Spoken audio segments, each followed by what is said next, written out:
안녕하십니까? 36서울병원 인공신장실입니다. 지금부터 혈액투석 환자를 위한 식이교육을 시작하겠습니다. 혈액투석 환자는 뭘 먹어야 하나요? 모든 음식이 다 나쁜 것은 아닙니다. 너무 과도하거나 부족한 섭취량이 문제입니다. 이번 시간은 식이원칙 세 번째, 칼륨 섭취에 대해 알아보겠습니다. 혈액투석 환자는 혈액투석만으로는 전해질이나 노폐물의 완전한 조절과 배설에 한계가 있습니다. 투석간 축적되는 전해질이나 노폐물의 양을 일정 한도로 유지하기 위해 식이요법이 꼭 필요합니다.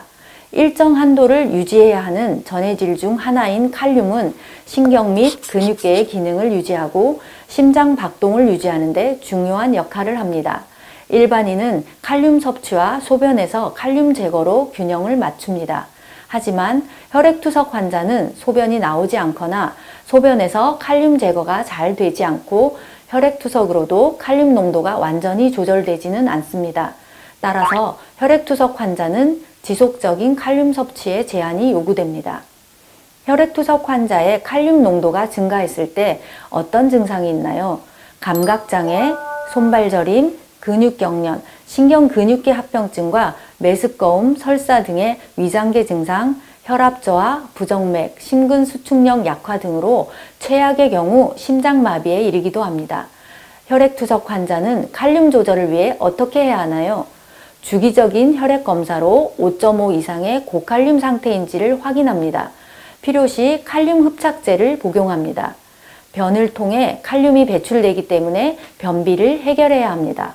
그리고 하루 2000mg 이하의 칼륨 제한 시기를 해야 하므로 이에 대해 알아보겠습니다. 주의해야 할 대표적인 고칼륨 식품들입니다. 과일 100g을 기준으로 칼륨 함량에 따른 과일 분류표입니다.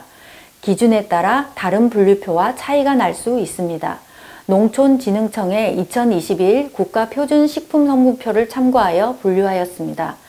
같은 100g이라도 부피가 작거나 가벼우면 양이 많을 수 있습니다. 가능한 파인애플, 사과, 배 등과 통조림 과일처럼 저칼륨군을 드시고 중칼륨군은 양이 늘어나면 위험하므로 조심하셔야 되며 말린 과일 등의 고칼륨군은 가능한 피하시는 게 좋습니다. 그럼 저칼륨 식품은 마음껏 먹어도 되나요? 앞서 말씀드렸듯이 저칼륨 식품이라도 과도하면 위험할 수 있습니다. 저칼륨 과일과 고칼륨 과일의 칼륨 함량의 차이가 확연히 나는 것을 볼 수 있습니다. 같은 과일이라도 단감은 132인데 냉동 연시는 547, 감 말랭이는 647이며 블루베리는 70인데 건 블루베리는 585로 말린 과일은 칼륨 함량이 더 높아지므로 피하시는 것이 좋습니다. 말린 과일이 아니더라도 원래 높은 체리, 바나나, 멜론, 참외, 아보카도 등은 매우 주의해야 합니다. 또한 토마토를 졸이면 칼륨 함량이 높아지므로 주의하시고 통조림 과일들은 대체로 칼륨이 낮아 드시기에 좋습니다. 그리고 예를 들어 오렌지 주스가 100g에 155로 수치가 낮아 보이지만 종이컵 한 컵 꽉 채워 드시면 300에 가까운 수치가 되어 칼륨 수치가 높아지므로 어떤 식품이든 항상 드시는 양에 주의하시기 바랍니다. 과일 100에서 150g은 어느 정도의 양일까요? 그림을 기준으로 칼륨 함량을 참고하시면 되겠습니다. 하루에 과일은 얼마나 먹을 수 있나요? 하루 양을 정할 수는 없습니다. 왜냐하면 칼륨은 과일뿐만 아니라 다른 채소, 곡류, 견과류, 어육류 등 내가 하루에 섭취하는 모든 음식에 포함되어 있어서 과일 외에 다른 음식을 얼마나 섭취하였는가에 따라 달라질 수 있기 때문입니다.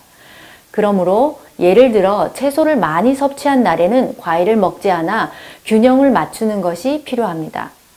채소, 해초류 100g을 기준으로 칼륨 함량에 따른 분류표입니다. 과일과 마찬가지로 가능한 저칼륨군을 드시고 중칼륨군은 조심하시고 고칼륨군은 피하시거나 칼륨을 최대한 제거한 후 적정량을 드실 것을 권장합니다. 초록색 표시 채소들은 대체로 저칼륨 식품으로 혈액투석 환자에게 권장되는 채소입니다. 물론 저칼륨이라도 먹는 양에 항상 주의하셔야 합니다. 고칼륨 식품이라도 채소를 물에 삶거나 데치면 연근처럼 478에서 172로, 죽순 468에서 156으로 대체로 수치가 떨어지나 양송이나 당근, 마늘처럼 대처도 높은 경우 주의하시고 통조림 식품으로 섭취하는 것이 좋습니다.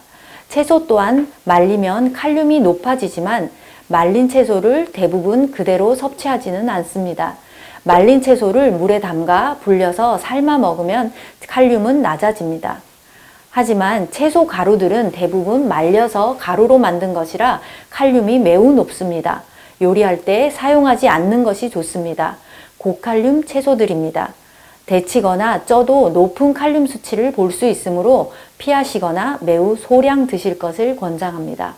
그리고 말린 빨간 고추, 즉 고춧가루도 매우 높습니다.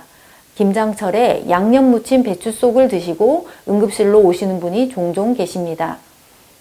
삶은 배추 158, 생배추 258에 비해 절인 배추는 309로 칼륨이 높은데 2634에 고춧가루까지 더해진 양념이 빨간 김치는 조심하셔야 됩니다.